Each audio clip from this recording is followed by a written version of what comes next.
Ya. Entonces empezamos. Voy a retomar nuevamente la idea de por qué se llama Mujeres y Memoria, porque me parece que no es solo historia lo que estamos tomando aquí, no es solo son estudios antropológicos, sino que la idea es ir a un rescate de memoria de nosotras mismas y también de esas otras disciplinas que nos ayudan a reconstruir los relatos pasados y presentes de mujeres en la historia y de pensamientos de mujeres en la historia, ¿no? Entonces la memoria como un acto de vindicación, de rescate, de posicionamiento político, de persistencia y de lucha contra el olvido, ¿ya? Porque el olvido tampoco es casual. La memoria siempre es una disputa justamente frente al olvido porque ahora justamente en esta clase vamos a ver cómo los pensamientos, hay una jerarquía de pensamientos, se escoge qué recordar y se escoge qué olvidar. Por eso a mí me parece que la memoria es un campo de disputa y es el lugar desde donde yo quiero enunciar la historia también. Bueno, partimos, habíamos quedado, en la clase pasada vimos todo lo que es historia colonial, bueno, dentro de lo que se podía, eran, no sé, o sea, 1000 años de historia en 3 horas, que fue harto, pero era un montón de información, un montón de sucesos, pero justamente eran sucesos del norte, ¿sí? De países anglosajones, de países desarrollados. Entonces, bueno, luego, en distintos puntos de la historia, porque a partir ya de 1800 hay expresiones de mujeres negras, bueno, de todo un movimiento negro antiesclavista, obviamente, pero también de mujeres muy importantes. Entonces, yo solo aquí voy a tomar, bueno, dejo ahí enunciadas algunos nombres que son importantes sobre las reflexiones que hicieron desde la historia, desde la esclavitud, pero también desde el relato de las mujeres particularmente. En la línea de arriba, la segunda mujer que aparece es Sojourner Truth, justamente en una actividad, o sea, la Convención de Mujeres de Akron, en Ohio, en 1851, ella hace un discurso que se llama ¿Acaso no soy yo una mujer? Y es muy interesante esto porque ella toma una idea que venía también de antes, que ya hace siglos antes, dentro de la lucha contra la esclavitud de los negros. Ellos habían tomado también esta frase un poco de decir, ¿acaso no soy yo un hombre? ¿Sí? En parte de sus luchas se hacían esta pregunta. También la semana pasada comentábamos respecto a la importancia de las preguntas. De las preguntas que nos hacemos un poco sobre la existencia. Entonces, quisiera tomarla y quiero compartirles un videito que es una recreación de ese discurso, obviamente, porque no hay registro gráfico en video de aquello, en 1851, pero es una reconstitución actual de ese discurso. ¿Ya? Veamos si se puede ver.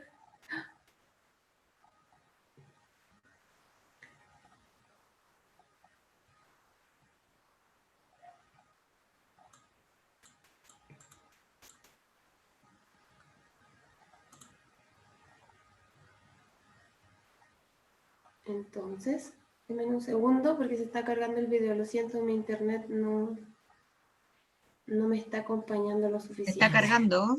Sí, gracias. Well, it's Long John, Long John, he's long gone, long. ¿Escuchan ustedes? Sí, sí se escucha.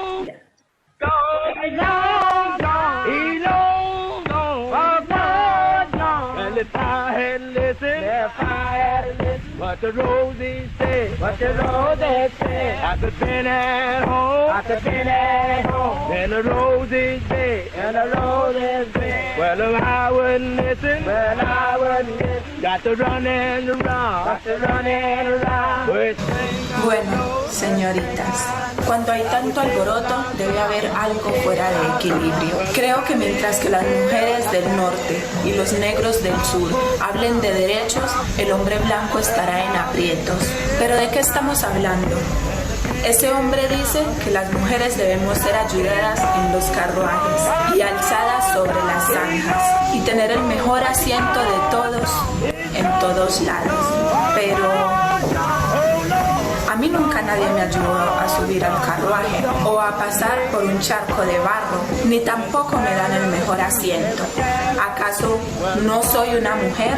Mírenme, miren mi brazo, he arado y he plantado.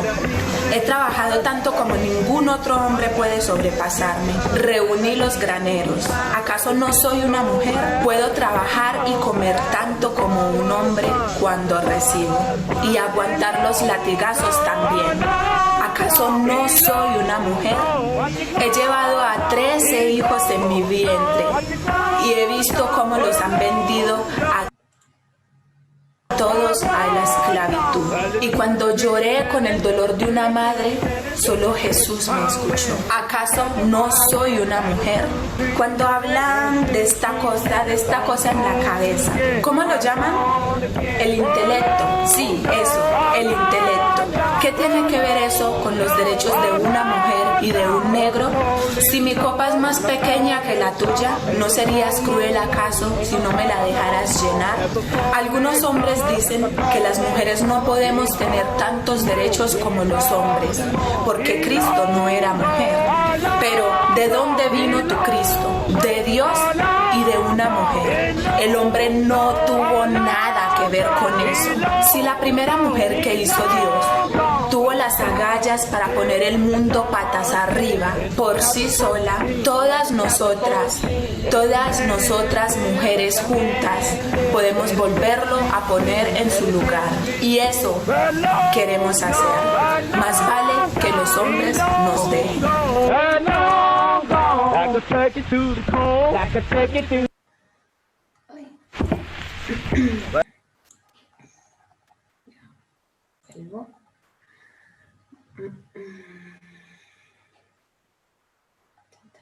No puedo perder la pantalla, pero necesito volver a mí. No puedo volver a mi presentación.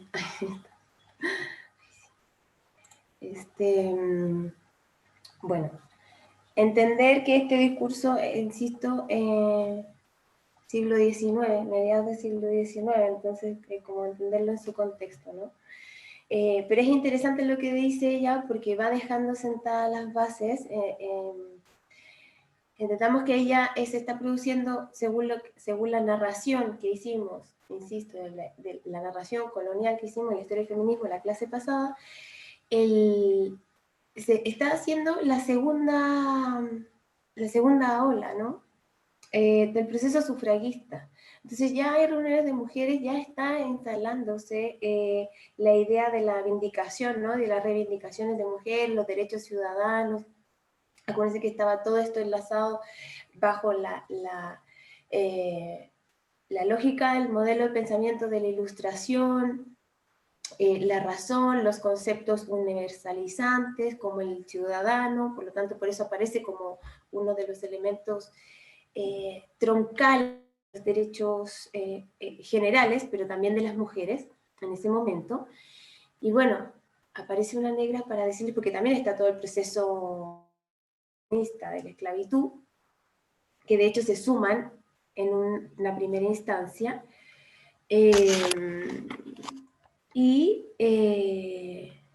bueno, sale ella a decir, a ver, en este discurso de reivindicación de mujeres, ¿dónde estoy yo?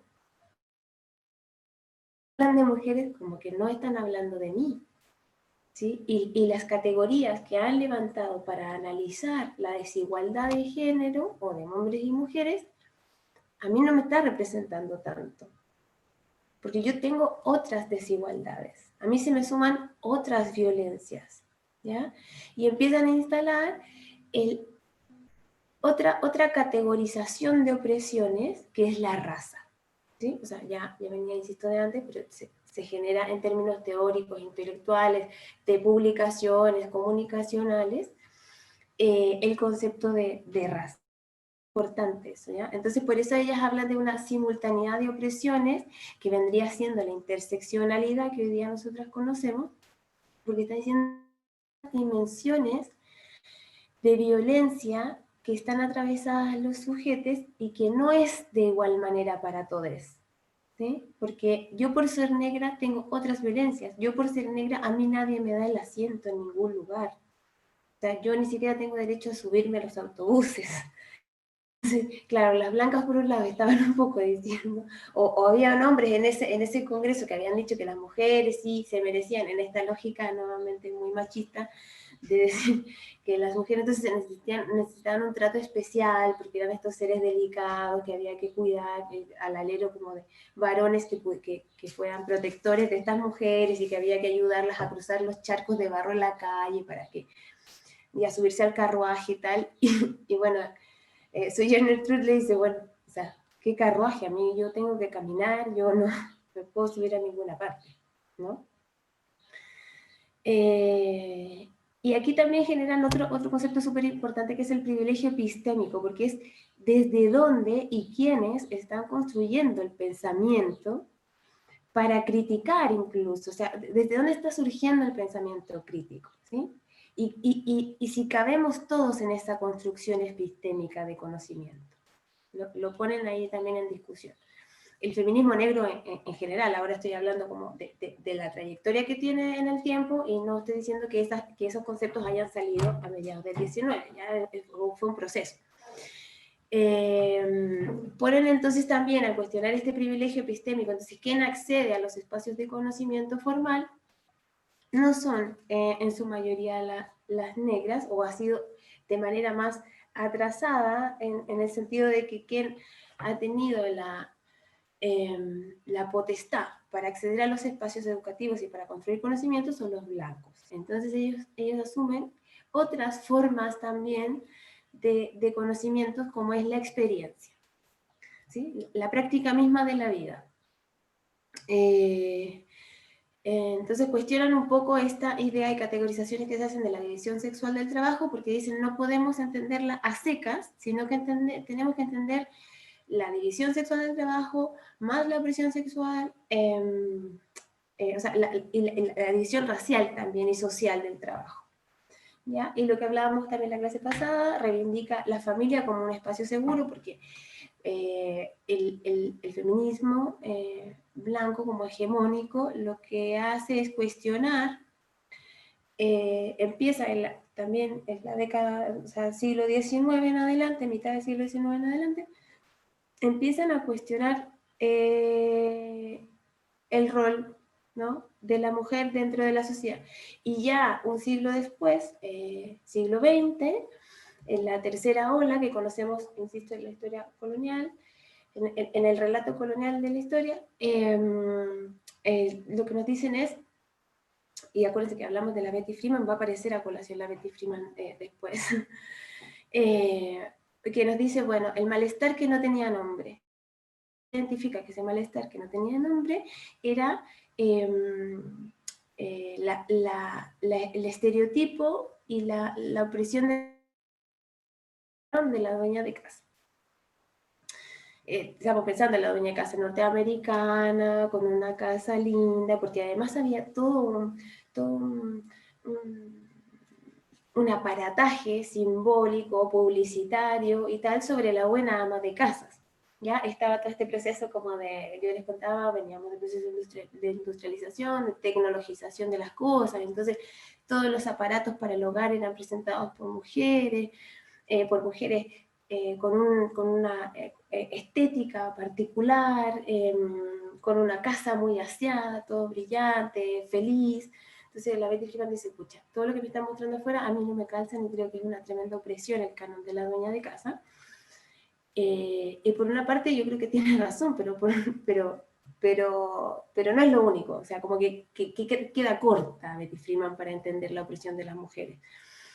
Entonces, Y ella entonces, desde ahí, ella sería la tercera ola del feminismo, estamos hablando de 1960-1970, y la construcción del feminismo radical y tal, que va contra el matrimonio, que va contra la institución de la familia, como entenderlas como de la mujer. Las negras dicen no, o sea, para mí la familia es un espacio seguro porque todo afuera es amenaza para mí. Entonces yo necesito de la institución familia para tejer red, para sentirme acogida, para tener un plato de comida, ¿sí? También integran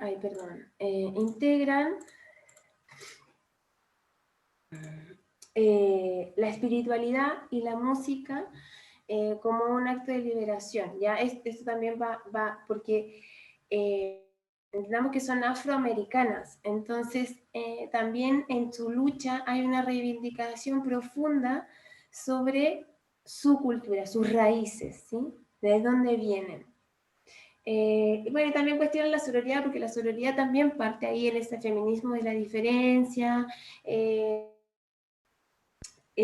también en esta tercera ola, 1960-1970, y ahí era una cosa así como muy hippie, muy light de la sororidad. Entonces ellas dicen, bueno, a mí su sororidad no me llega, por eso un poco el cuestionamiento, ¿sí? Y ahora voy a compartir otro videito para dejarle un poco también lo que me interesa aquí, y por eso hago un cambio también de metodología. Pueden hablar, pueden pedir la palabra, pueden abrir su micrófono para decir lo que quieran en el momento que quieran, ¿ya? Y la idea es que podamos conversar sobre cuestionamientos, críticas, preguntas, ideas que les vayan saliendo a ustedes en el camino, ¿ya?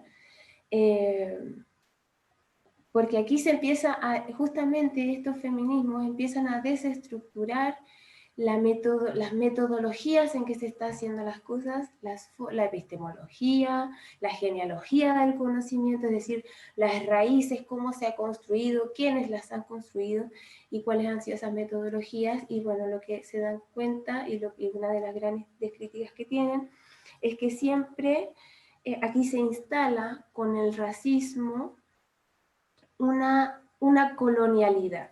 O sea, ya lo vamos a ver más adelante.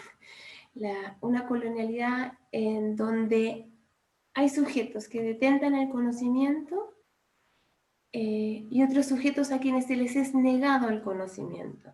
Negar el conocimiento no solo en que no puedan acceder a la educación, sino que no pueden generar su propio conocimiento, no está validado sus experiencias y las cosas que ellos pueden entregar como un conocimiento válido, ¿no? O sea, como un conocimiento reconocido por la academia. O sea, entonces hablamos de ritos, hablamos de folclore, hablamos de, ¿sí? De testimonios, ¿ya? Le ponemos otros nombres a esos registros porque no los atendemos como un conocimiento como tal. Voy a ver, veamos.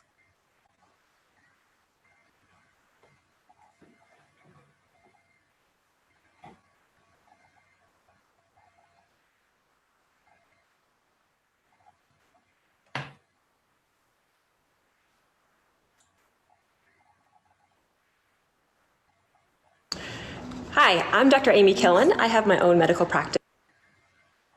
No me siento incluida dentro del movimiento feminista porque no nos dan voz a escuchar nuestras luchas, a escuchar que nuestras luchas son diferentes a las de ellas. ¿Qué es lo que sucede? Que como musulmana no me siento identificada dentro de ese grupo hegemónico porque ni siquiera consideran en muchos casos que pueda existir un feminismo islámico, un feminismo árabe, magrebí, sino que se nos excluye o únicamente se nos dice cómo debe ser nuestro feminismo. La mirada blanca eurocentrista de ciertas mujeres feministas o que se dicen feministas hacen que a mí se me margine y no pueda participar en determinados cursos, movimientos, talleres de sensibilización. El movimiento está fallando porque al final, mientras esas situaciones no se solucionen, el movimiento no va a avanzar porque no está cubriendo las necesidades de todas, y no solamente la de un grupo específico dentro del movimiento que homogeniza el movimiento, pero que no está abarcando a todas las mujeres.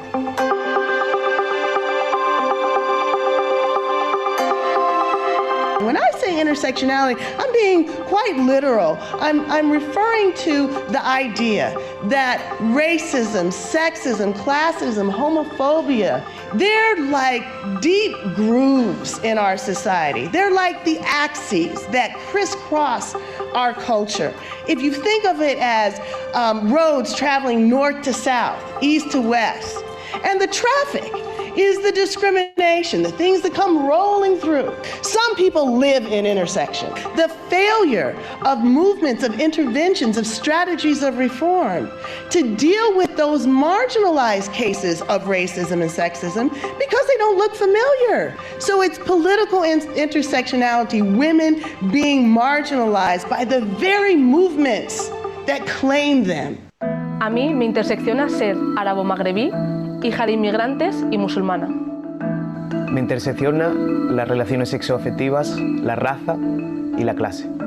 A mí me intersecciona ser latina, ser transexual, ser migrante. Me intersecciona ser negra, latinoamericana y migrante.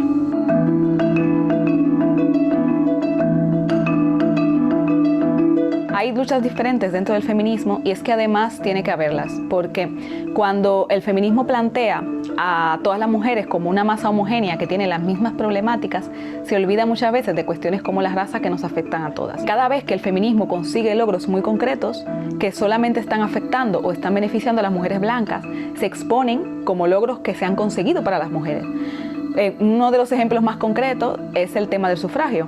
Se consiguió que las mujeres lograran votar, las mujeres negras todavía no votáramos, pero se expone como un gran hito feminista y como un hito para las mujeres. Entonces, ahí viene la pregunta que se hizo Sojourner Truth en su momento, que es, entonces, ¿yo no soy una mujer? ¿Y por qué dejaron de lado a las feministas hermanas negras? Porque aún las feministas negras estaban luchando por conseguir sus derechos, y sus derechos como persona. Y en ese momento el feminismo hegemónico pues luchaba por el derecho al voto de la mujer, solo mujer blanca y de clase media, ¿no? A partir de ese momento es cuando se separa, por decirlo así, el feminismo hegemónico y empieza el feminismo negro. Dentro del movimiento feminista, nosotras como mujeres trans estamos presentes y siempre hemos estado presentes. Yo también como mujer transexual me he visto en la dificultad de encontrar el acceso a alquilar una habitación. He estado en situación de calle, me he visto orillada también a ejercer el trabajo sexual, porque son a veces las únicas vías que tenemos para poder subsistir y resistir en esta sociedad. La lucha de la comunidad del feminismo árabe o islámico, en muchos casos, sobre todo en Europa, es que se nos reconozca. Parece que el feminismo islámico también reivindique el hijab como una forma de identidad, por lo tanto no creo que debiese prescindir de él, porque es como una marca de identidad por el que sufrimos discriminación, pero que al final marca también qué somos y qué queremos ser.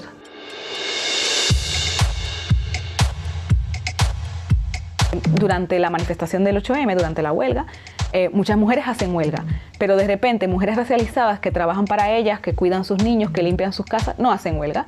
Y parece como que eso no importa. O sea, la mujer tiene que seguir cumpliendo con su trabajo mientras tú, como mujer blanca, puedes asistir a la manifestación. En ocasiones la gente, como te lee, como latinoamericana e inmigrante, piensa que vas a limpiar su casa de gratis, piensa que vas a trabajar y que le vas a sacar los perros de gratis. ¿Por qué? Porque te leen como una mujer inmigrante latinoamericana, y el concepto que lamentablemente el grosso modo de la sociedad tiene aquí es que nosotras somos internas. Cuando escuchamos la noticia de las temporeras únicamente demostró lo que muchas de nosotras ya sabíamos, que a pesar de que se produzca una agresión física, verbal o institucional hacia una mujer, eso se puede doblegar, o sea, es como doble o triple cuando se suman más factores, como es el caso de las temporeras, que son migrantes, que son analfabetas, que están en una situación socioeconómica baja, es decir, son pobres.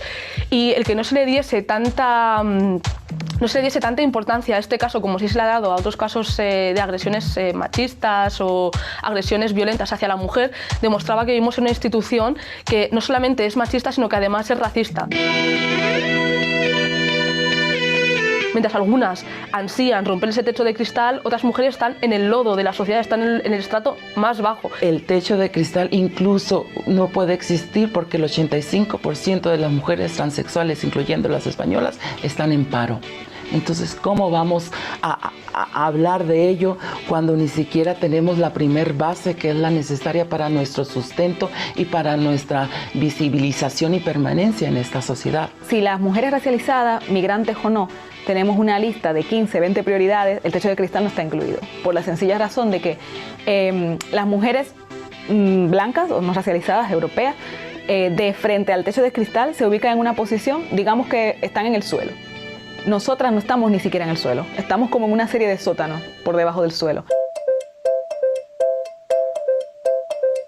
A partir de la sororidad, de la hermandad entre nosotras, o sea, da igual las interseccionalidades, pero cuando tú como mujer feminista estás abierta a la sororidad, puedes lograr muchas cosas y puedes sensibilizar a muchas personas.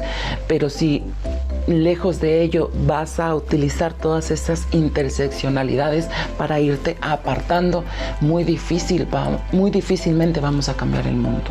A veces es como que solo podemos tener una identidad o esta otra, y tener varias no cabe en lo normativo, por decirlo así, y eso es un error, evidentemente. El momento de que cuando alguien está ejerciendo un poder sobre otra persona, soltar ese poder es muy duro y no van a querer hacerlo, ¿no?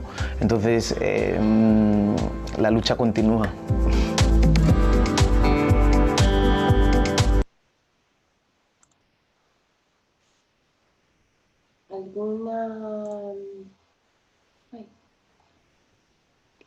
¿Algún comentario, alguna reflexión, cuestionamiento que quieran compartir?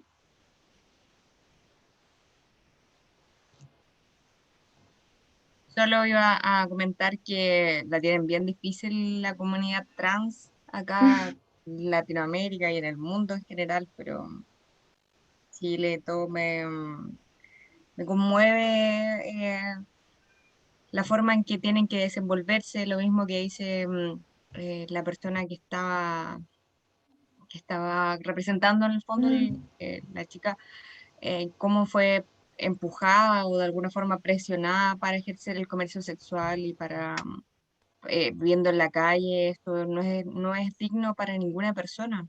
Entonces, qué lástima. Eso nomás.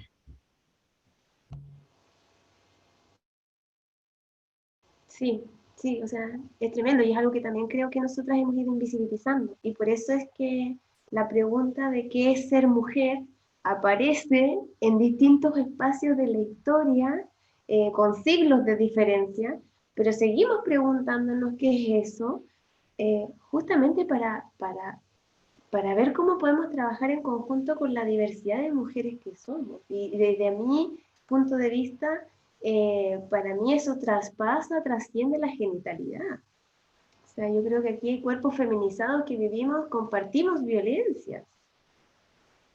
Y eso está más allá de la genitalidad, porque yo conozco, o sea, tengo amigas trans. Bueno, hoy día hay una aceptación mucho mayor.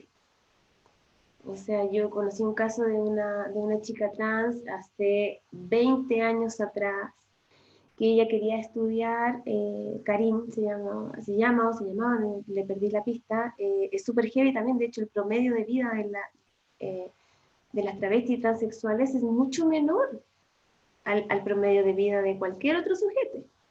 Entonces eso es brutal. Ya como dato, no tengo el dato fijo acá, pero yo me acuerdo que es bastante menor, así como 20 años menos que cualquier otra persona. Pero ella, yo me acuerdo que la conocí justamente porque, bueno, por enlace con otra amiga, pero ella quería estudiar en un programa nocturno para sacar su educación media en el liceo de aplicación. Y resulta que fue todo un problema para que ella pudiera estudiar, y finalmente el colegio lo que le dice es, mira cómo la expone, le dice, si tú quieres, y como para que no haya problema, y más o menos para que no nos acusen de discriminación, pero estoy hablando 20 años atrás, todavía no existía la Lisa Moody ni nada de eso, no estaba ni pensada. Y ella tiene que preguntarle al curso, tiene que ir un día, ya ha empezado el año escolar, ir al curso, preguntarle al curso y a la profesora o al profesor que estuviera allí si la aceptaban para poder estudiar.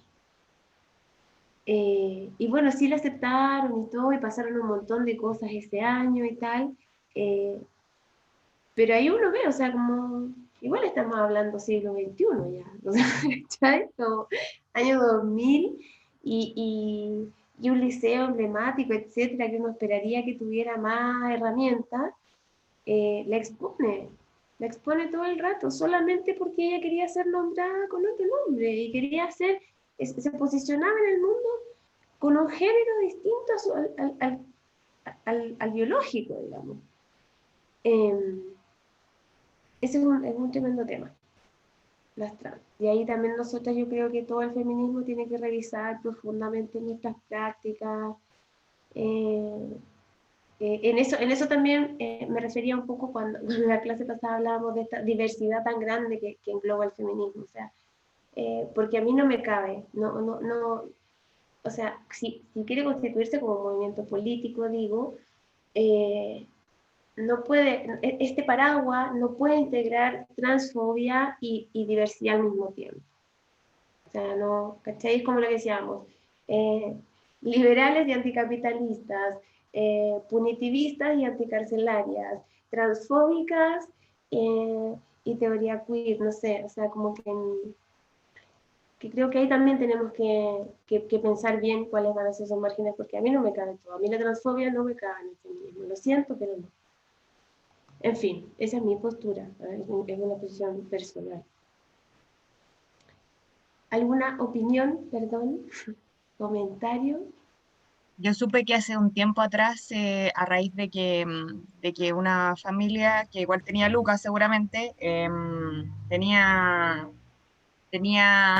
un hijo, un hije que era trans, abrieron un colegio en Ñuñoa y estaba bastante más, o sea, ahí descubrieron otros casos, en el fondo que tenían lo mismo, que habían sido discriminados en sus colegios porque eran chiquititos igual. Y ahí empezaron a tener una especie de educación, no por niveles en el fondo, como con profesores que eran profesores profesionales y empezaron a generar este espacio que lo encontré súper bueno porque, bueno, para las familias que tenemos, por ejemplo, un miembro que tiene ni siquiera de la comunidad trans, me refiero que tiene una discapacidad, es súper difícil encontrar colegio de repente y están todos estos casos que son como muy de nicho, muy de una familia que tiene una necesidad especial y empiezan a coordinarse y ahí pueden salir buenas ideas y concretar muchas veces algunos proyectos, pero siempre se necesita plata y a veces no está. Y esa es la verdad. Así que no, me pareció súper bueno y ojalá que sigan esos espacios porque, bueno, yo soy muy santiaguino además, no quiero ni pensar las personas en regiones que nos deben encontrar y los deben discriminar muchísimo y que no deben encontrar ningún espacio similar.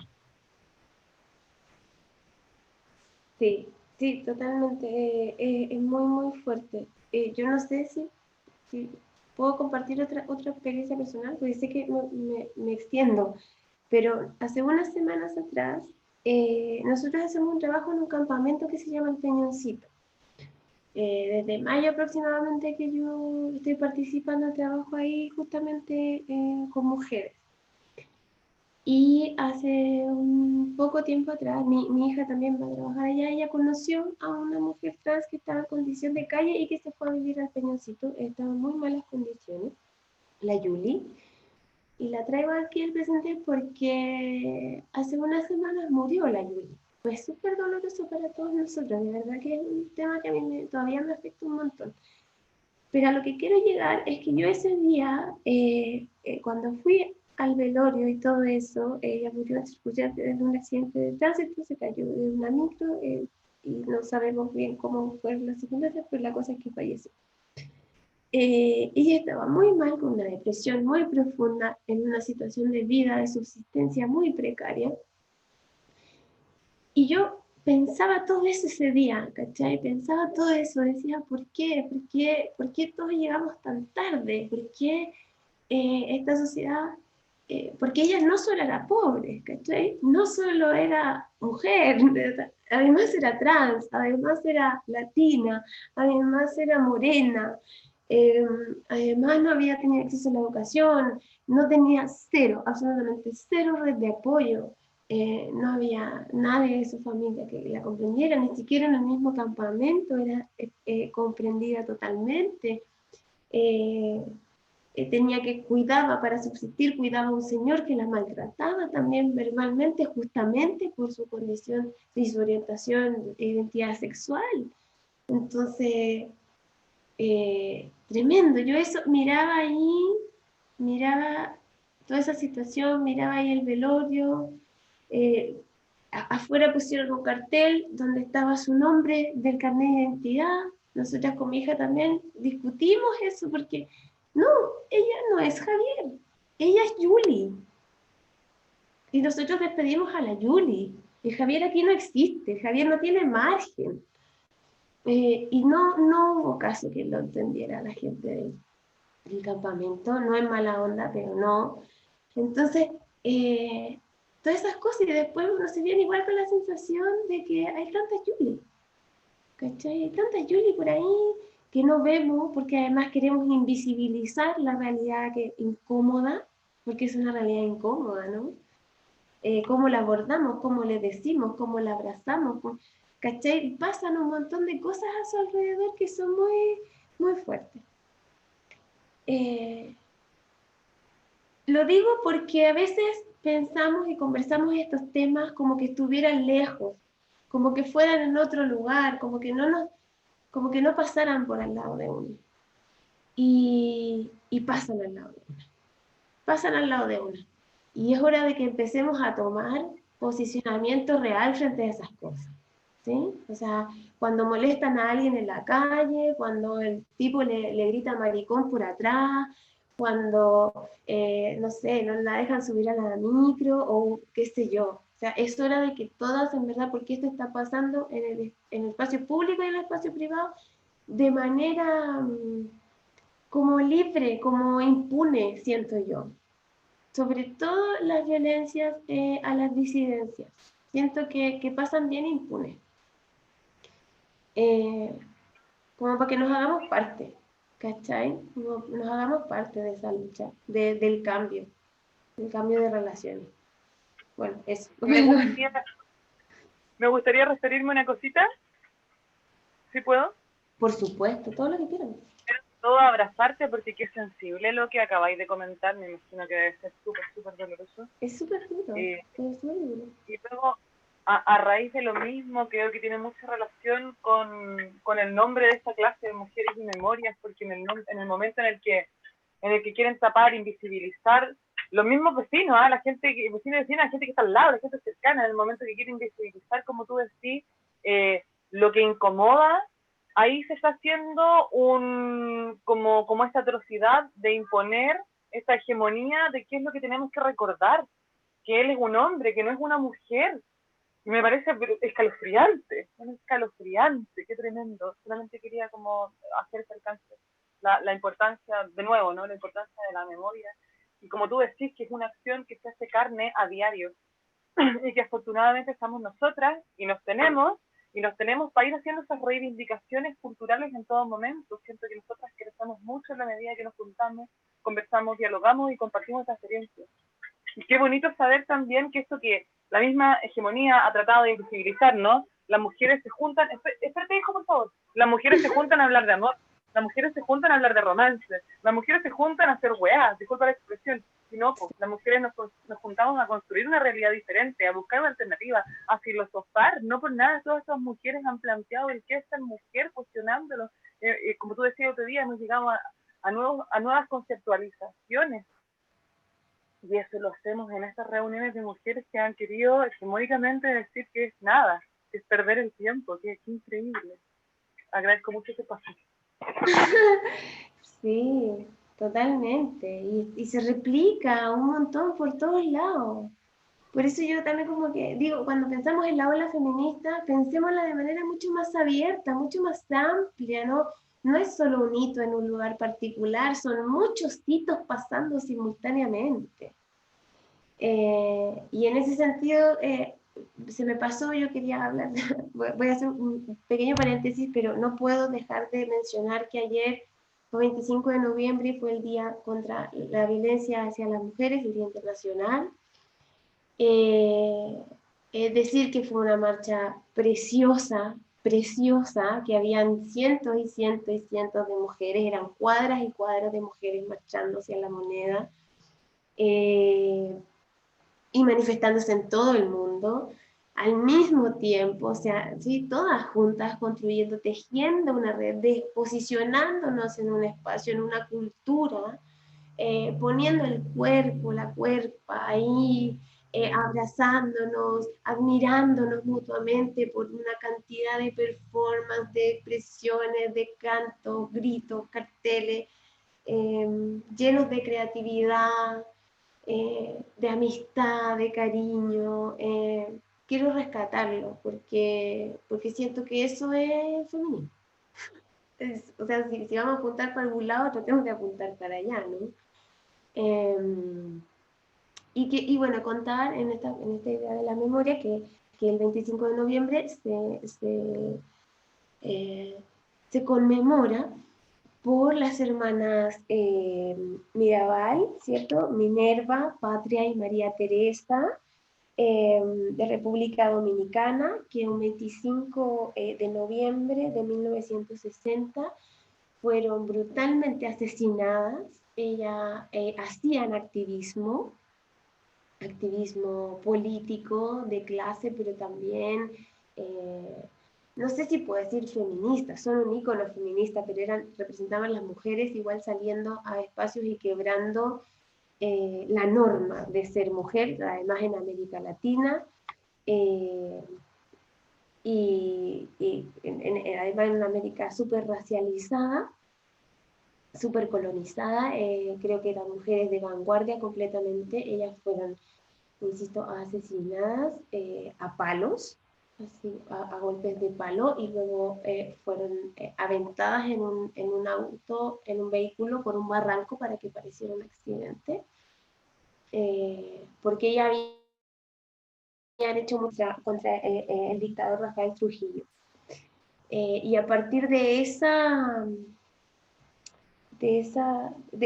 este hecho es que nosotras hoy día conmemoramos el 25 de noviembre como el día de la violencia contra la violencia hacia la mujer a nivel mundial. Solo hago ese paréntesis, cierro paréntesis, pero no podía dejarlo pasar porque fue ayer. Eso. ¿Algún otro comentario?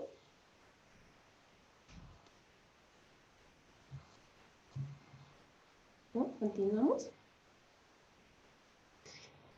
Ya, bueno, como les decía, el feminismo negro deja sentado ahí, deja sobre la mesa, puesta de manera muy incómoda, porque el feminismo es muy incómodo para la historia y para todas las disciplinas, deja sentada la idea de que aquí hubo, ¿cierto?,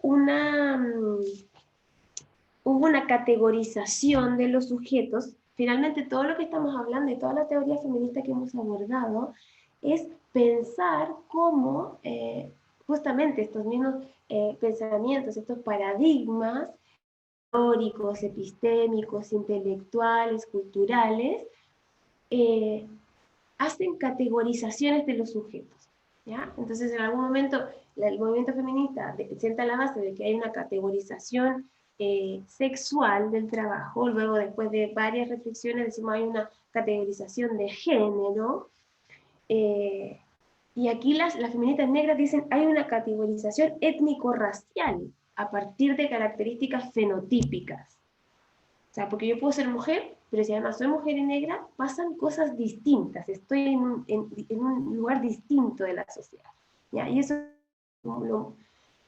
lo rupturista y el tremendo aporte que hacen a la reflexión el feminismo negro. ¿Ya? Entonces tenemos sexo, género, raza, ¿no? Y entonces con esta combinación de categorías, entendemos, y empieza a partir también desde esa época, mediados del siglo XX, en adelante hay varios autores que empiezan a pensar, y autoras obviamente, la colonialidad como una categoría para entender lo que ha ocurrido en el sistema mundo. Entonces ahí viene, como les digo, mediados pasadito, segunda mitad del siglo XX, hay un giro de colonial, ¿ya? Que es lo que dice, está esta categorización, se ha hecho una categorización de los sujetos y una categorización geográfica y geopolítica de los espacios del mundo a través de esta discriminación étnico-racial a partir de características fenotípicas, y la modernidad como empresa civilizatoria. O sea, ya en el siglo XVI lo que pasa, se empieza a generar esto de la modernidad, que hablamos también en la clase pasada, en donde estos estados europeos, ¿ya? O sea, esos países en desarrollo, estos países imperialistas, que salen a conquistar, ¿cierto?, otros espacios del mundo, otros espacios del globo, que se asume que son conquistables, ¿no? O sea, que necesitan la civilización. Y los únicos que pueden llevar civilización son los espacios civilizados. Entonces, la modernidad sienta las bases teóricas, culturales, insisto, valóricas, morales, religiosas, etc. O sea, toda la estructura con sus vías para implantar un modelo que pone, ¿cierto?, a Europa y a ciertos países de Europa, o sea, España, Portugal, Alemania, Francia, Inglaterra, como los países civilizados frente a todo lo demás, ¿no? Y ahí hay una configuración del poder eurocéntrico, quería poner ahí, pero no, no sé qué pasó. Ya es una configuración del poder eurocéntrico. Hay países desarrollados, entonces empezamos en esta idea, nuevamente, la modernidad, recuerden que está súper ligada a la razón, a la lógica, ¿no? A la ilustración, entonces la iluminación de ciertos sujetos, y que ponen estos conceptos universalizadores, pero que además son binarios, ¿ya? O sea, desarrollo, subdesarrollo, ¿sí? Blanco, negro. Civilización, barbarie, ¿sí? Riqueza, pobreza, y así. Hombre, mujer, y así vamos. Entonces son puras categorías que son binarias, pero que concentran la idea principal de que hay unos, es súper interesante, hay varios autores acá que nos hablan, Quijano, Dussel, Nelson Maldonado, Oyenoki Yudomi, bueno, hay un montón, Karina Ochoa, Rita Segato, hay un montón de autores pensando esto, y lo que dicen en el fondo es que la constitución así planetaria, de cómo se ha hecho de la estructura social de los sujetos, es como que fuera un círculo, y la mitad del círculo, en un lugar, está o sea, los sujetos que pueden ser, y en el otro lado los no ser, o sea, los sujetos negados. Y en eso podemos entender el norte global, por ejemplo, sería hoy día, y los sures globales. Los sures globales somos los sujetos negados de la historia, y que hemos tenido, porque se nos ha contado una forma. Eso es lo interesante del giro decolonial, que deja de entender la historia que se está construyendo desde Europa y desde los países imperialistas, y que es pasada como la historia universal a todo el resto del globo. Dicen, a ver, no, ojo, esta no es la historia universal, porque aquí me falta Asia, me falta Medio Oriente, aquí me falta África, aquí me falta América. O sea, no es menor, me faltan 4 continentes más y su historia y sus relatos, porque todo el relato del conocimiento sale desde Europa. y se nos presenta como una realidad. Entonces el giro decolonial nos dice, esto no necesariamente es la realidad toda, es una realidad. Y entonces vamos a tener que atender, y los pueblos, obviamente la historia decolonial la hacen justamente esos pueblos colonizados, en India, en África, que dicen, este pueblo quiere contar la historia, su historia, no la historia que contaron los conquistadores de nosotros. ¿Sí? Esa es la idea, ¿no? Y entonces se arma toda una categoría que habla de, y hay un montón de información súper interesante, la colonialidad del poder, del saber y del ser. ¿Ya? Bueno, luego está esto del ecofeminismo, porque todo esto está pasando al mismo tiempo. Esto es paralelo y son distintas corrientes que se van imbricando. Por otro lado está también en 1970 se menciona por primera vez, y espera, mira, yo lo puse aquí porque uno lo busca en la web, ecofeminismo, y me sale eso, el ecofeminismo es la corriente del feminismo que integra la temática ecologista. El término es creado por la ecofeminista francesa, Françoise, no sé cómo se dice, Dubon, en 1974, y se desarrolla sobre todo en Estados Unidos en el último tercio del siglo XX. Y yo me pregunto, claro, o sea, el término se acuñó ahí, pero el ecofeminismo en mi continente existe hace siglos. O sea, no sé si me explico. Más allá de que quizás no haya tenido la conceptualización, y no sé si es que no tiene la conceptualización teórica, eso es lo que la teoría no ha ido a mirar a las mujeres de mi pueblo, de mi territorio, que muchos saben de ecofeminismo, y que probablemente sepan harto más que François Dubon, ¿no? O sea, no es porque esto tenga que ser una competencia o una pelea, pero esta idea del ecofeminismo me elimina, me saca del mapa y me saca de la historia todos los procesos de vinculación con la tierra que tienen las mujeres indígenas en África y en América, y en Turquía y en India, ¿ya? Entonces, esto es colonialismo. Porque lo que me arrojan, lo que me dan como realidad dada, es lo que se genera allá, en los nortes globales.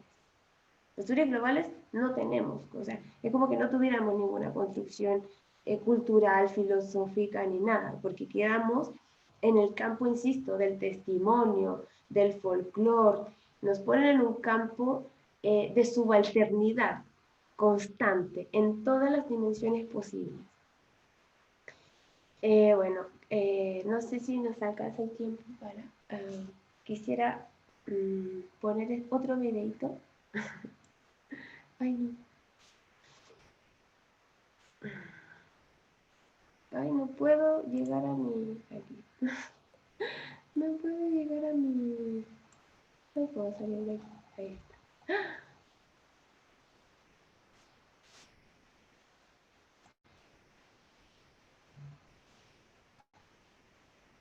¿Me escuchan bien? Insisto que sí, siempre... Vale, siempre pueden abrir el micrófono y comentar lo que quieran.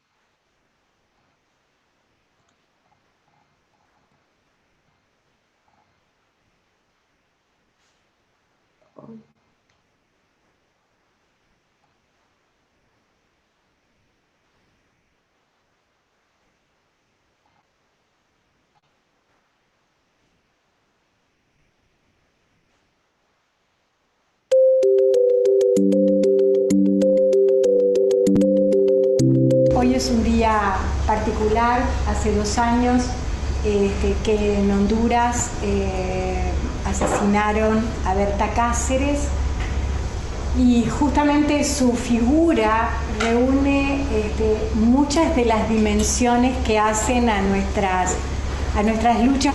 El hecho de ser una mujer, de ser líder de un pueblo indígena, el pueblo lenca, y de haberse definido feminista, uniendo esas 3 cosas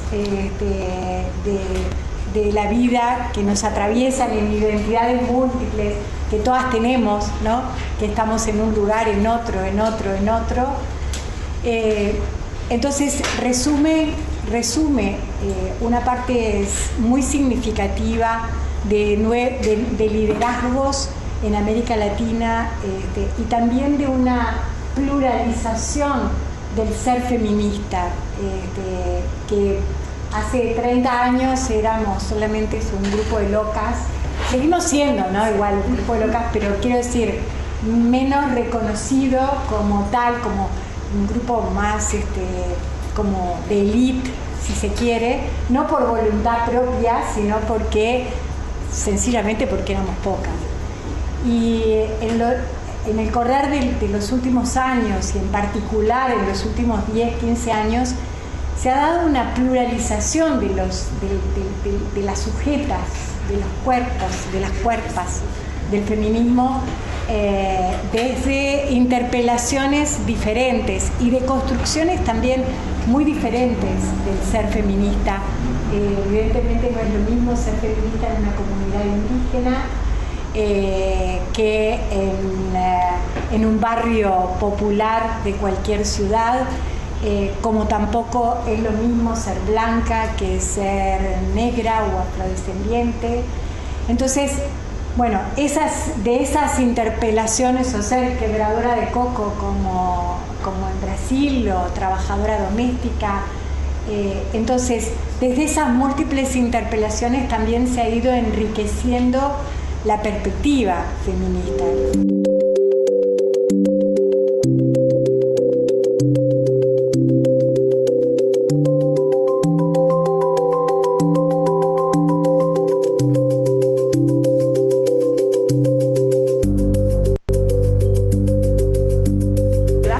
Comienza incipientemente en el 2016, no, 2016, después de una jornada de debate feminista que realizó Cotidiano acá en esta facultad, donde nos encontramos algunas mujeres como con esta preocupación, ¿no?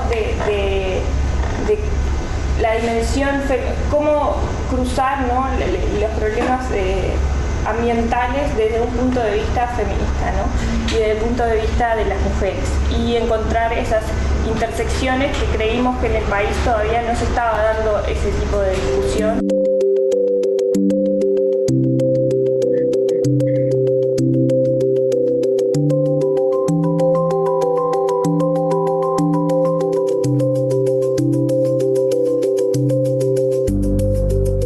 Muy importante la oportunidad de este encuentro, de este diálogo ecofeminista entre las mujeres urbanas y las mujeres rurales y mujeres urbanas, porque nos posibilita justamente escucharnos nuestras voces, nuestras experiencias, desde las organizaciones sociales, desde urbanas y rurales, de cómo llevar a la práctica el ecofeminismo, cómo estamos las mujeres desde nuestros espacios practicando, sin muchas veces saber ese nombre, ecofeminismo, practicando el ecofeminismo.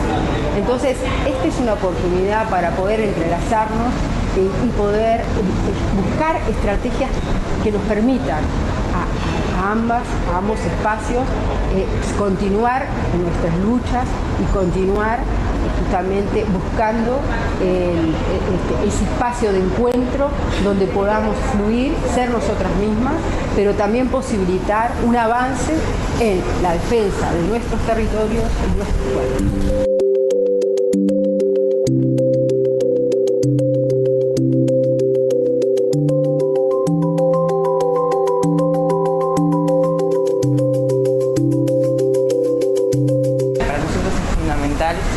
Se convoquen espacios de este tipo porque son esencialmente espacios de encuentro, y nosotras estamos convencidas que la lucha feminista y la lucha por la justicia ambiental es una lucha colectiva. Entonces, problematizar nuestras peleas, darle sentido a aquello que nos mueve, hacia la justicia, es fundamental. Encontrarnos con otras que están dando la pelea desde otros planos, en otras agendas, en otros territorios, y con otras sensibilidades nos fortalece y nos hace caminar juntas con un sentido más fuerte hacia horizontes emancipadores en un momento en donde la realidad es cada vez más incierta y desafiante hacia lo negativo.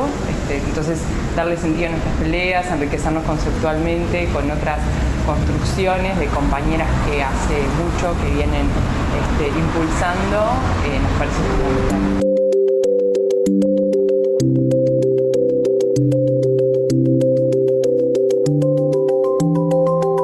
Considero que es importante juntarnos entre mujeres a conversar estas cosas, porque además de generar redes que podamos trabajar todas en equipo, creo que informarnos entre todas y también todos que se sumen es fundamental para seguir la lucha y para lograr los cambios que buscamos y además que todos podemos aprender de la.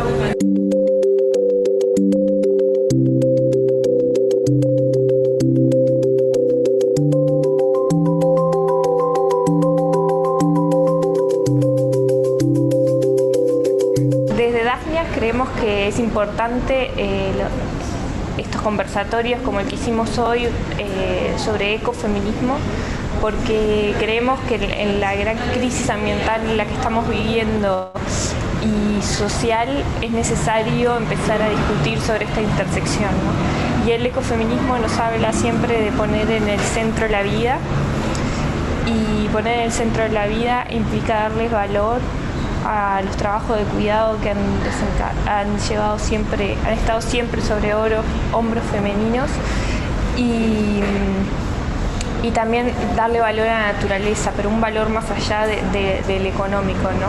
Esa naturaleza que nos da los recursos para estar vivos, ¿no? Y si ponemos eso en el centro, surgen un montón de cuestionamientos y de críticas de raíz muy profunda, que nos parece que es muy necesario que se dé ese debate en el país para que empecemos a definir, ¿no?, qué desarrollo queremos y cómo nos vemos de aquí a unos años en este contexto de una crisis global, ambiental, extrema y social.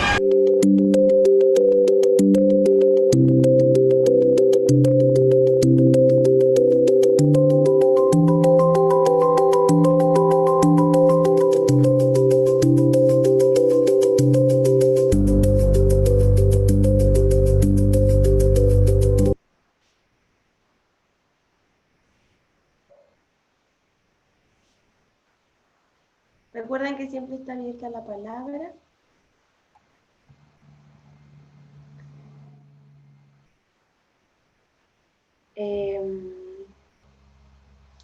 Bueno, hay un ecofeminismo en India que es súper importante, por eso había puesto Vandana Shiva, pero la vamos a saltar por no me da el tiempo. Igual hay harta información sobre ella en internet. Eso, entender que, o sea, yo ahora quiero concentrarme un poco y ir como yo les decía, íbamos a decir como de lo general a lo particular.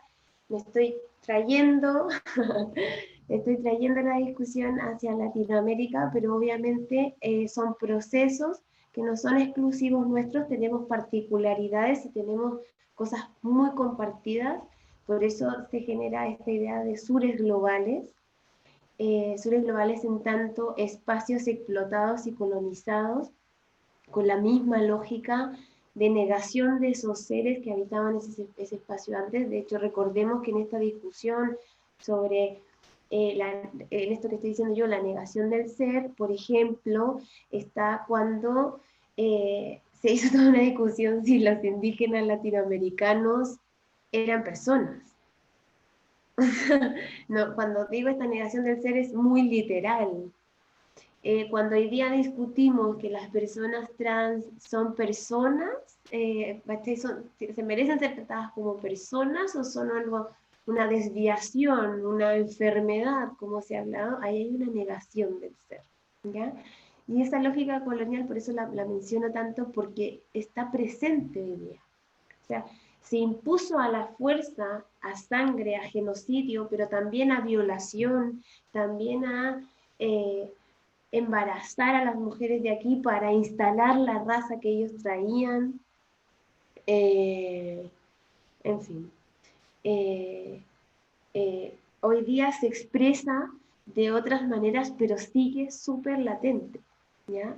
Y entonces, la idea que te plantean no solo el feminismo decolonial, sino que el giro decolonial en todas las categorías de análisis de la historia, hay que reconocerlo, no es solo el feminismo decolonial lo que lo dice, sino que es un modo de mirar y criticar las disciplinas sociales con las que se estaba construyendo toda la narrativa de los sujetos y del planeta y de las culturas y las sociedades. Empiezan a decir, mira, la modernidad tenía un modo y necesitaba, hay una imbricación necesaria entre modernidad, colonialidad y capitalismo. Es decir, la modernidad necesita plantearse con la lógica de superioridad de algunos sujetos sobre otros, que es la colonialidad, necesita salir afuera a buscar recursos a esos otros espacios, negando el ser de esos espacios, y en la apropiación, en el extractivismo, ¿sí? En la acumulación, porque todo eso sostiene el capitalismo. ¿Sí? Es una relación que no se puede, o sea, la modernidad no puede darse, ninguna de estas tres variables se da sola, sino que se necesitan unas a otras para sostener. Y por eso es que también es interesante pensarlo en términos políticos, abandonar la colonialidad, ¿ya? O sea, las feministas comunitarias de hecho dicen, ellas tienen mucho, por eso ponía antes ellas, más ratito vamos a hablar de mujeres creando, y ellas tienen una de sus luchas es grafitear la ciudad y dejar registro y frases y ideas en todos lados, y una de esas es descolonizar. Yo me imagino que la han visto porque es muy conocida. Y apelan justamente a eso, ¿no? A esto, lo que necesitamos es descolonizarnos desde todos los lugares posibles, porque incluso cuando luchamos contra el capitalismo y todo, seguimos teniendo prácticas lógicas y lo hacemos bajo paradigmas muy coloniales. Bueno, aquí voy a dejar a una exponente que es maravillosa hay muchas, ¿sabes? O sea, hay muchas mujeres hablando de esto, pero para poder ver las bases del feminismo decolonial. Ochi Curiel es una activista.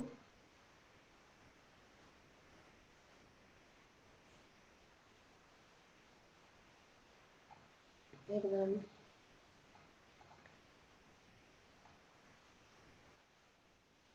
Del feminismo latinoamericano y caribeño, impulsora del movimiento de mujeres afro-latinoamericanas y afrocaribeñas. Ha publicado numerosos artículos sobre racismo, feminismo crítico, lesbianismo feminista y feminismo decolonial. En su investigación propone otros marcos analíticos para la comprensión más compleja de las relaciones sociales, articulando una mirada imbricada de las opresiones de raza, sexo, clase, sexualidad y geopolítica. Bueno, la teoría postcolonial nace fundamentalmente en la India y África a partir de lo que fueron las independencias más contemporáneas, digamos, de países de la India y África. Y es un pensamiento que viene de esta experiencia con una propuesta que tiene que ver con el giro lingüístico y también con una crítica al eurocentrismo epistemológico que se ha desarrollado. La propuesta decolonial nace con una relectura de la historia, de lo que pasó en América Latina y el Caribe a partir de 1492, de considerar la modernidad occidental como producto del capitalismo que se instaló, digamos, en esta época, pero también considerando que el colonialismo fue lo central para producir la modernidad occidental.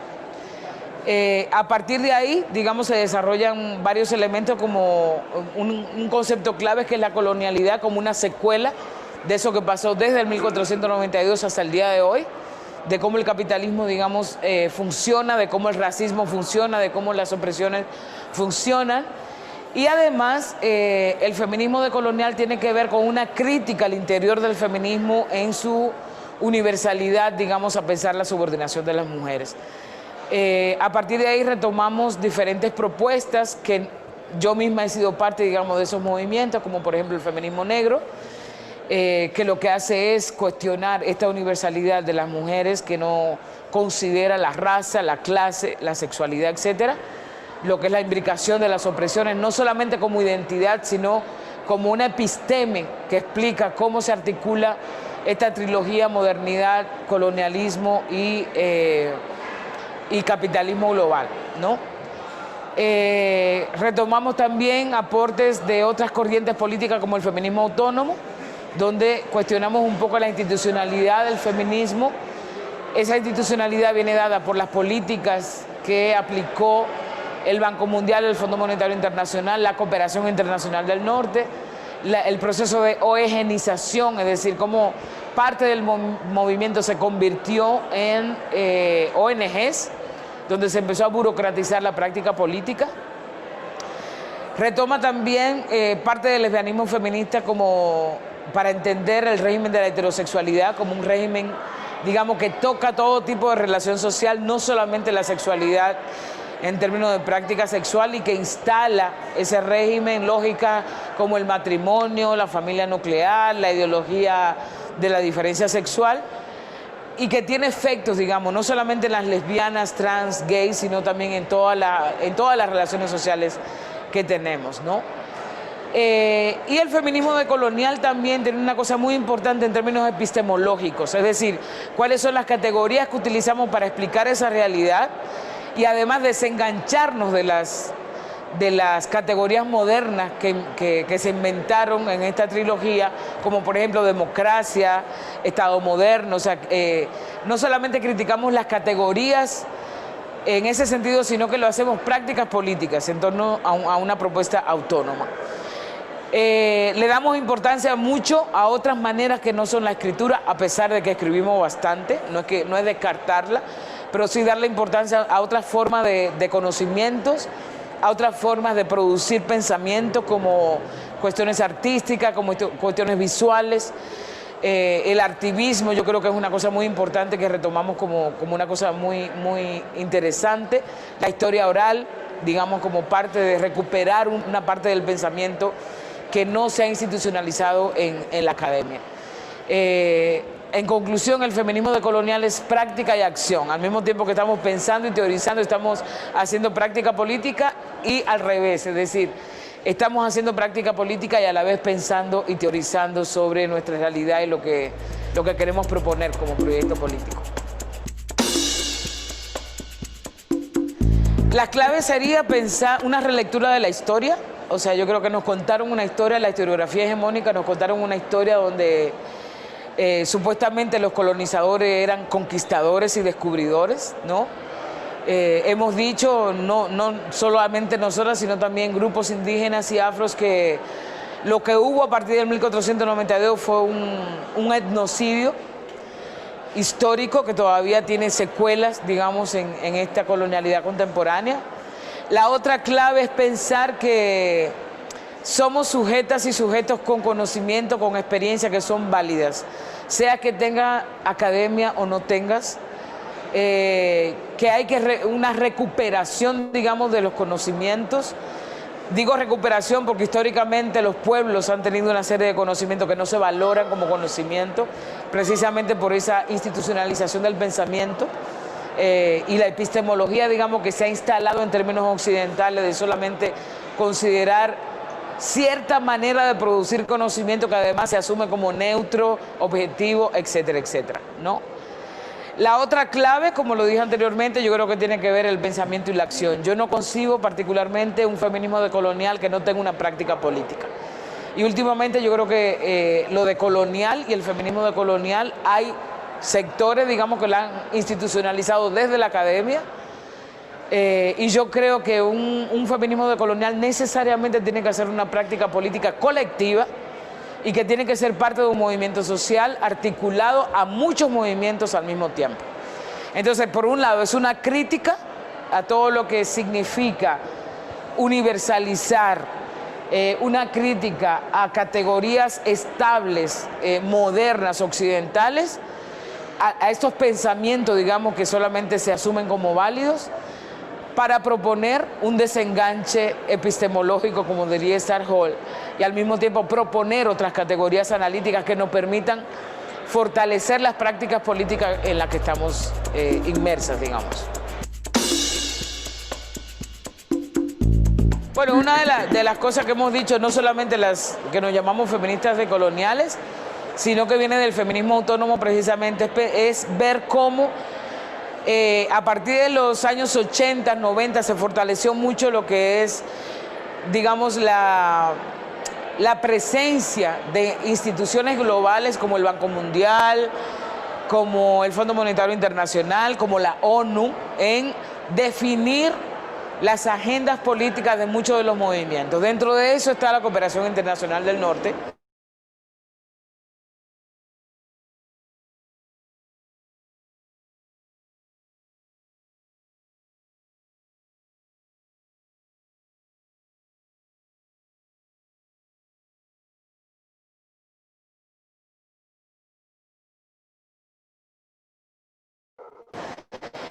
Y tercer mundo, donde se sabe, donde es el paradigma válido, hombre blanco europeo, etcétera, etcétera, y que consideramos muchas de nosotras que eso es una forma neocolonial, digamos, de estar países, pero además incidir en las prioridades políticas de los movimientos sociales. Esa es la crítica fundamental que lo retomamos, insisto, del movimiento autónomo, y que yo creo que aquí la gente que está metida en esa onda de cooperación internacional, que es bastante, ¿no? Tendría que hacerse una crítica y una autocrítica si es realmente que se quiere la transformación social. Ahora, si se quiere seguir validando ese paradigma moderno y seguir continuando con las políticas neocoloniales, pues obviamente una de las estrategias de hacerlo es la cooperación internacional. Pero como yo dije también en la conferencia, creo que hace mucho tiempo estamos criticando esta política y que yo creo que para lograr una coalición internacional entre norte y sur, eso es un tema clave. O sea, yo creo que en vez de definir la cooperación internacional como se hace ahora a través de proyectos, a través de dinero, etcétera, lo que tenemos que hacer son solidaridades transnacionales y saber que el dinero que hay aquí, una gran parte de él se consiguió gracias al colonialismo. Es decir, Europa hoy, históricamente, digamos, ha sido el centro del mundo gracias al colonialismo. Por tanto, todo lo que se pueda hacer, esas cosas de ayuda, de cooperación, etcétera, es un dinero, como yo he dicho, que ya nos pertenece desde hace mucho. Por tanto, tendría que hacerse una política de reparación, más que todo. Y la otra, que yo creo interesante, es en torno a esas coaliciones. Yo ponía el ejemplo de las multinacionales, ¿no? Que tienen capital del norte, que se va a los países del tercer mundo, y lo que creo fundamentalmente es cómo se lucha desde aquí para que esas transnacionales no existan y no vayan a los países del tercer mundo, acabar con nuestros territorios, acabar con nuestros recursos, fundamentalmente de la gente indígena, afrodescendiente, campesina, ¿no? Que son las más afectadas por esto. Entonces yo sí creo que se puede hacer una coalición entre norte y sur, pero tendría que ser a partir de un movimiento social o de movimientos sociales bastante críticos, desde cuestionarse sus privilegios para poder establecer, digamos, ese vínculo político, humano, existencial y global también.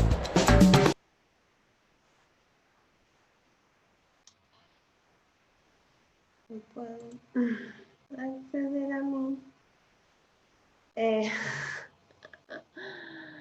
No puedo acceder a mi presentación de nuevo. ¿Cómo están?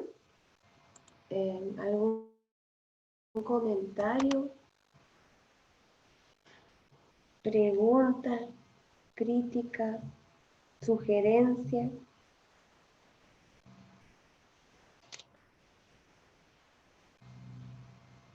¿No?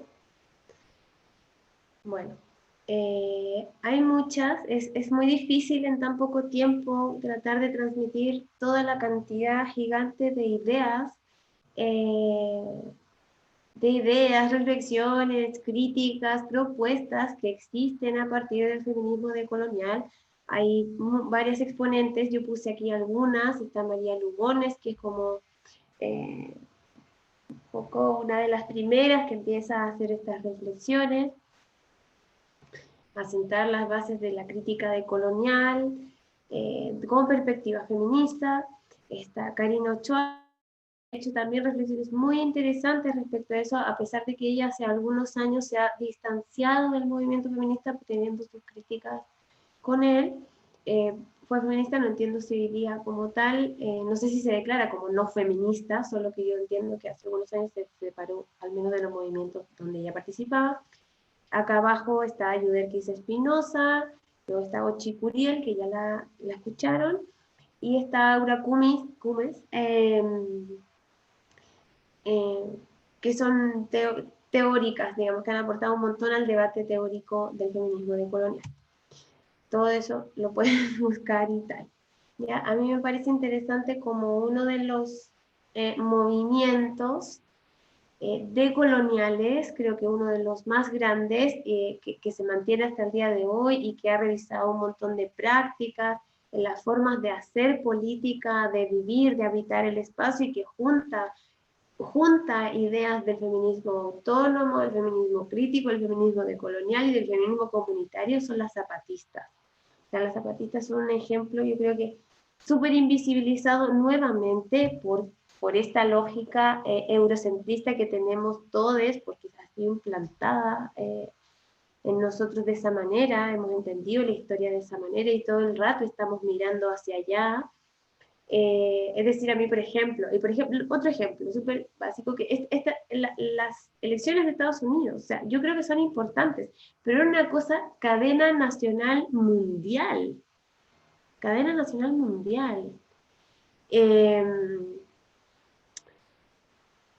Por las elecciones de Trump, insisto, a mí me parecen importantes, pero también fijémonos en eso, la hegemonía de los medios, la hegemonía de la información, la hegemonía de lo simbólico, la hegemonía del poder del norte, la hegemonía masculina también. Entonces, claro, se ve en eso, por ejemplo, cadena mundial sobre las elecciones de Estados Unidos, sin embargo, bombardean Siria y con suerte serán 2 minutos en la televisión, ¿sabes? O pasa algo en Haití y en verdad a nadie le importa. O sea, ni siquiera el terremoto de Haití tuvo tanta cobertura. Fue un terremoto brutal donde murió una cantidad de personas y tal, pero a Haití no le importa a nadie, también porque es un espacio de disputa súper colonizado, etc. ¿No? Y pasa lo mismo con la invisibilización de las zapatistas, o sea, del movimiento zapatista en general, pero también hay un flanco de zapatistas hoy día, de mujeres que proponen cosas súper interesantes, que son comunitarias, que son rescatar la oralidad, el rescate de los saberes ancestrales, la horizontalidad organizativa, eso, ¿ya? Solo lo voy a dejar mencionado porque me parece que es importante mencionar. O sea, ahí hay un ejercicio potentísimo que hace el zapatismo, también en la década de los 90 en México, donde empieza, o sea, donde sale, explota, donde parlamenta con el Estado, busca formas de organización creativas, nuevas, revolucionarias para ese tiempo y para los espacios, o sea, para los movimientos populares vividos en América Latina. Es muy consistente, ha logrado durar en el tiempo, ha logrado vivir de manera autónoma, cuidando el territorio, incluso haciendo encuentros internacionales en su territorio, recibiendo gente externa para espacios reflexivos. O sea, a mí me parece que de verdad es un momento para observar. En esto de buscar también nuevas formas, ¿no? Bueno, y luego viene el feminismo comunitario, me interesa mucho hablar de eso. Ahí tenemos distintas exponentes, obviamente hay más. Está Adriana Guzmán, Lorena Cabnal, Lolita Chávez y Julieta Paredes. Julieta Paredes la agrego porque efectivamente ella hizo aportes al feminismo comunitario, pero claro, a mí me pone un poco en tensión porque, bueno, y acá abajo iba a poner a María Galindo y no lo hice, se me olvidó. Pero tengo discusiones, o sea, a ver, me problematiza un poco, y quiero decirlo, Julieta Paredes ay, se me fue el nombre que acabo de decir. bueno, la María Galindo, porque ambas, bueno, Julieta Paredes está funada por violencia grave, gravísima. Adriana Guzmán, ellas dos eran parejas, escribieron un libro que se llama Mujeres Creando, justamente, y un colectivo que se llama Mujeres Creando, que sienta un poco las bases de esta mirada del feminismo comunitario. Y bueno, Julieta Paredes, esta relación termina muy mal y Julieta Paredes es acusada de intento de femicidio. Entonces, si bien no podemos desconocerlos de alguna manera en los aportes que hizo, porque las acusaciones son muy graves. Y para María Galindo también está acusada de prácticas autoritarias. Ay, no. Ya, entonces, quiero nuevamente compartirles, porque aquí lo importante igual son las palabras de las mujeres. Por eso también hago esta distinción metodológica respecto de lo que hicimos a la clase pasada, porque la clase pasada era como el peso de la historia, ¿no? Y la narración, alguien sabe y expone y las otras escuchan. Entonces esta vez la idea era que fuera mucho más, y la idea del feminismo una cosa es el machismo y otra cosa es el y del feminismo decolonial es justamente estar apostando a la construcción colectiva todo el tiempo. Eso es fundamental como base. Patriarcado, eso es algo que hemos aprendido en el camino. No pasaba porque nuestros compañeros aprendan a cambiar a una guagua o a bañar o que laven los platos. Es más que eso, ¿no? Esa conducta es el machismo, pero el sistema que genera opresiones, explotaciones, eso es el patriarcado. Entonces por eso es importante reconceptualizar el patriarcado. En la reconceptualización, en lo que decía Julieta, entender al patriarcado como el sistema. No es un sistema más, no es producto del capitalismo, no es consecuencia de la colonización, no es una forma de racismo, no, es el sistema de todas las opresiones, todas las discriminaciones y todas las violencias que vive la humanidad y la naturaleza, construido históricamente sobre el cuerpo de las mujeres. ¿Y qué nos hace pensar entonces eso? Que todas las opresiones, por ejemplo, la explotación que genera el capitalismo, ¿dónde se ha aprendido? ¿Dónde la humanidad ha aprendido a explotar? ¿No? ¿Dónde la humanidad aprende todos los días a que puede explotar? ¿Dónde se despierta un niño, una niña y sabe que puede explotar a alguien? ¿Dónde se aprende? ¿Dónde se reproduce? En el cuerpo de las mujeres. La humanidad aprende a explotar y a dejarse explotar porque en la casa hay una mujer que hace el trabajo de la casa, cocina, cría a los hijos, y ni siquiera eso se le llama trabajo, y nunca se reconoce ese trabajo. Entonces estamos viviendo al lado de alguien que es permanentemente explotada, y estamos explotando a alguien, que puede ser mi mamá, que puede ser mi abuelita.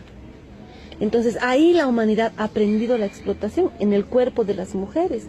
Ahí se sostiene el capitalismo también, en todo el trabajo que hacemos las mujeres que no es pagado y que le beneficia no a mi esposo, que es el que sale a trabajar bien comido con su ropa limpia, después de que yo he cocinado, yo he lavado, no le beneficia a él, le beneficia al patrón, al dueño de la fábrica, ¿no? A las transnacionales.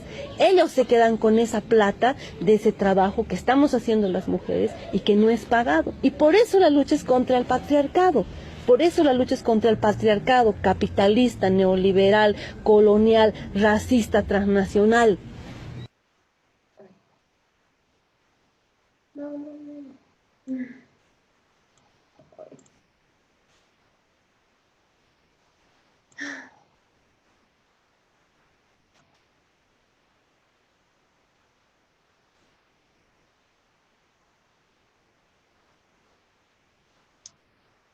¿Están ahí todavía? Voy a compartirles otra voz de Lorena Carnal.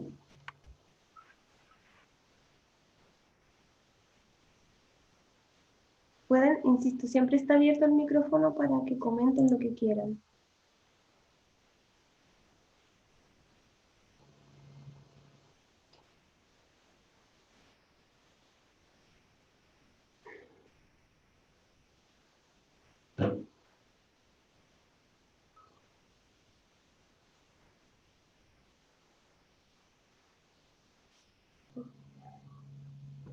El sistema patriarcal está sistemáticamente configurado para que muramos con cuerpos infelices.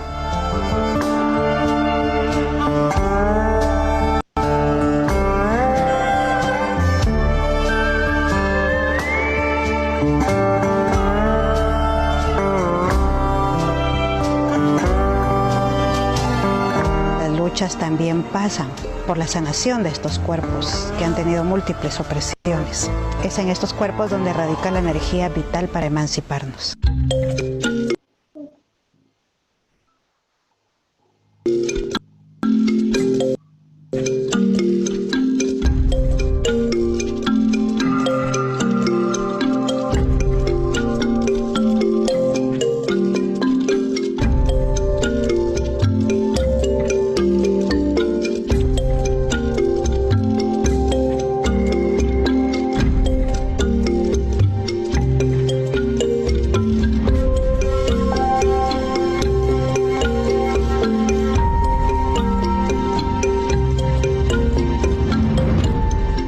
El sistema patriarcal nos espera que rompamos la enemistad histórica entre mujeres y nos reconozcamos y nos nombremos y nos autoconvoquemos, reconociendo la sabiduría plural de mujeres.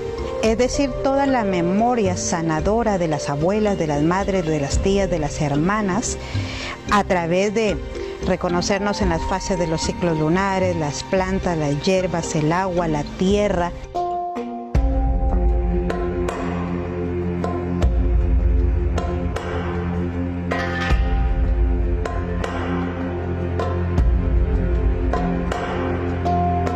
No solo sanarnos por estar bien y sentir bien los cuerpos, sino cómo también traemos la intencionalidad feminista comunitaria de hacer política la sanación.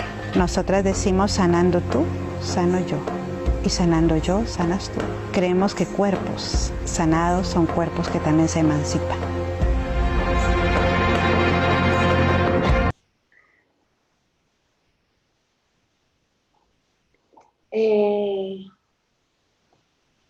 Bueno, hay un montón, entonces voy a mostrar este y ya termino.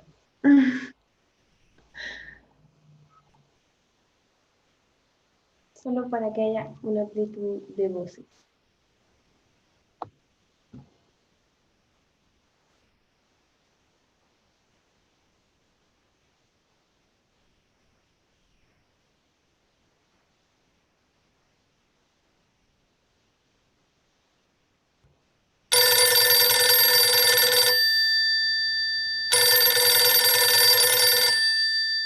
Yo soy maya quiché, vengo del territorio quiché en Guatemala, un territorio que queda en occidente de Guatemala, es el territorio que estamos defendiendo, es un territorio bastante codiciado, aunque es muy pequeño Guatemala, está muy codiciado por las empresas transnacionales, por todo lo que implica en relación a los bienes comunes que tenemos, los bienes naturales vinculados al agua, al aire, las montañas, los minerales que hay ahí, la biodiversidad, pero también nuestros cuerpos, o sea, nuestros cuerpos como mujeres en un espacio en donde nos articulamos con nuestra historia, una historia milenaria, también están siendo muy codiciados para cualquier negocio, el que te puedas imaginar, cualquier negocio que le pueda dar más utilidades, más ganancia, más plusvalía a los intereses oligárquicos nacionales e internacionales y a la mega inversión mundial.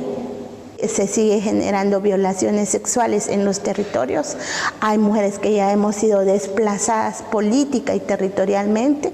Hay mujeres que han sido torturadas y hay mujeres que han sido ya son presas políticas, pero no solo las mujeres, los hombres. Hay comunidades que les han despojado sus tierras, que están siendo trasladadas a otros lados. Hay despojo, pero también desalojos, fuertes desalojos con presencia de gente armada, que es policía, ejército y empresas de seguridad privada. En eso es como se están siendo los ataques actualmente, pero también la contaminación de los bienes, el agua contaminada, el aire contaminado, las montañas que están queriendo, o sea, el saqueo de las montañas está presente, y el gran problema ahora que estamos teniendo es que ya no estamos teniendo, mucho menos teníamos acceso al agua, ahora es peor, o sea, tener ahora acceso al vital líquido como un derecho ya no es. El agua se ha convertido en un recurso que es mercantilizado. O sea, ¿quieres agua? Paga. Pero agua de la que nuestras ancestras han cuidado, que nuestras abuelas y abuelos han cuidado y que nosotros también, y que está en nuestro territorio. Eso es lo que está pasando. Del 2010 ponle para acá, el pueblo quiché, el CPK, el Consejo de Pueblos Quichés, hemos tenido ataques permanentes, sistemáticos, que han quedado en la impunidad. Entonces, nuestro pueblo ha sido muy violentado. Y todas las violencias, datos, intentos también de asesinato, en mi caso, que me han intentado matar varias veces, las torturas que hemos tenido psicológicas, ya se dan otras formas. Por ejemplo, yo ya tuve que salir de mi territorio, lo cual en el 2010 yo ni me imaginaba, o sea, era inimaginable pensar. Hay otros pueblos que se están levantando, o sea, la esperanza de vida está siempre. Hay pueblos, más pueblos que están fortaleciendo su historia, su identidad y su relación con la madre tierra. Desde que empezó el CPK, hemos parado empresas mineras, interpuesto recursos legales y los hemos ganado. Como diríamos allá, con una fuerza muy linda, comunitaria, asamblearia, pacífica, ganamos que se suspenda varias licencias. Ese es un logro buenísimo, porque eso es parar antes de, como de prevenir. Había una legislación que era para privatizar las semillas ancestrales. Logramos que se derogara esa ley. Es otra gran fuerza que tenemos. Luego también hemos logrado recuperar el agua. Han querido hacer reglamentos para privatizar el agua, lo hemos parado. Y algo muy importante que está pasando en Guatemala es que también se está denunciando corrupción.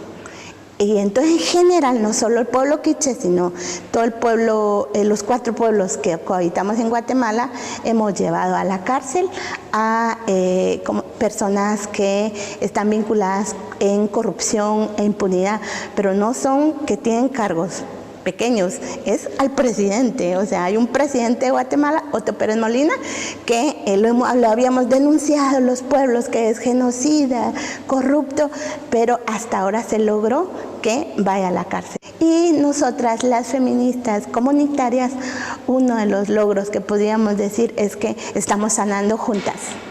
Juntas, sanando tú, sano yo, sanando yo, sanas tú.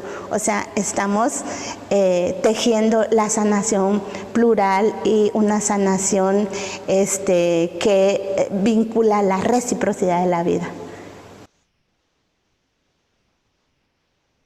Bueno, y con esto me quedo. Creo que en estos últimos 2 encuentros hemos hecho un recorrido histórico. Obviamente esto es un picoteo finalmente, pero me interesa mostrar cómo ha avanzado la reflexión y cuáles son las particularidades geopolíticas de los sentipensares de esos territorios. Yo digo, o sea, desde mi lugar muy personal, yo creo, o sea, es evidente que hay un eurocentrismo. Creo que desde ahí igual hay ideas y reflexiones que han sido interesantes y que nos pueden servir para salirnos un poco de esta dicotomía amigo-enemigo. Creo que la colonización sí es un problema. También creo que el llamado de las feministas decoloniales y comunitarias es muy acertado. Es muy hermoso también ver cómo avanzamos en estas reflexiones, estos sentipensares, porque las feministas decoloniales y comunitarias nos abren a otro mundo, amplían la dimensión del feminismo, entienden al ser humano desde otro lugar, o sea, ya hablábamos de esto de individuo, ciudadana, ¿no?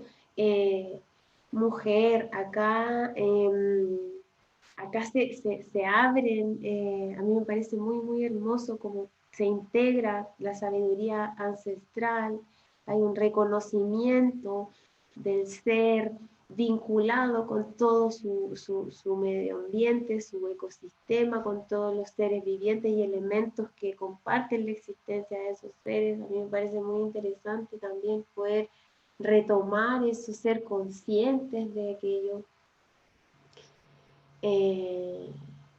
Y bueno, y me siguen, vuelvo a tomar un poco las preguntas que nos hacíamos en la clase pasada, pero ahora con estos nuevos elementos, ¿cómo construimos? Y cuando digo quién es el sujeto político del feminismo hoy, es porque claro, tenemos que pensarlo, ¿es la mujer? ¿Qué es ser mujer? ¿Sí? Es como volver un poco a esa pregunta, pero con muchas más herramientas para contestarla. Y cuando pienso en el sujeto político del feminismo, digo, y quizás también tenemos que integrar la naturaleza como sujeto político del feminismo, o sea, ¿sí? Los territorios, no solo la individualidad, también viene esta idea de integración a otras vidas que existen. Bueno, y eso, creo que nos quedan muchas reflexiones, pero también es súper esperanzador saber que hay compañeras en todos lugares del mundo y en estos sures globales reconectándose, tejiéndose y construyendo efectivamente un mundo nuevo, sentipensares nuevos. Así que me quiero quedar con eso, me quiero quedar también con el registro, en la memoria, con los recuerdos de ayer de una marcha hermosa en donde cada vez somos más. Invitarlas a todas a seguir reflexionando, a seguir sentipensando nuestra existencia, nuestros caminos, nuestras relaciones y nuestras luchas. Y a no abandonarlas. Abrazos, que estén muy bien y hasta la próxima.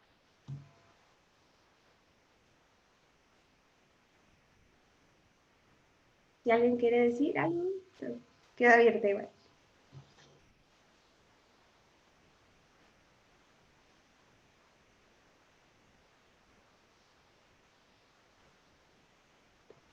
Entonces nos despedimos. Abracitos para todas, que estén muy bien. Quiero agradecer mucho la clase, quiero agradecer mucho que, como siempre, aprendí mucho, estoy muy contenta. Por supuesto que voy a buscar después otro momento con más calma, finge, para verla de nuevo, completa, para ponerle muchísima atención a los poquitos que lamentablemente tuve que descuidar por ser mujer y estar ejerciendo mi rol de cuidado, madre, etcétera. Así que, nada, agradecer muchísimo a ti y a todas las presentes por compartir este momento. Gracias. Abrazos para todas, aguante cabras, sí, estamos todas haciéndolas todas. Ahí también a mirar la repartición de las labores, de los cuidados, de la sostenibilidad de la vida, y no solo en términos de la familia para adentro, sino que justamente tomando esto de las feministas comunitarias, empezar a pensar la vida, a sentir pensar la vida en comunidad, o sea, entre las vecinas, a cuidarse de si alguien va a la feria puede traerte cosas, si podemos distribuir los cuidados de los niños, no sé, ¿cachai? Como de los vecinos, construir los espacios públicos, cultivar todos los pedazos de tierra que hayan de manera colectiva y cuidar también esa tierra y esos alimentos o medicinas de manera colectiva. Pensar los consumos de manera alternativa y colectiva también. Son las propuestas de pensar el mundo de una manera distinta. ¿Cachai? Como es quedarnos en el mero ciudadano y el individuo ya no nos resultó, y es como, tenemos que buscar de manera urgente nuevas reales, y por eso es que quería tomar tanto lo de colonial, lo comunitario, porque no es solo teoría, es práctica, es el ejercicio diario, cotidiano del feminismo, y yo creo que ese es el camino. Eso, abrazoles para todas. Vamos que se puede, vamos avanzando con pasos gigantes, así que no perdamos ni la fe ni la esperanza, que aquí estamos. Y seguimos. Chao, gracias. Chao.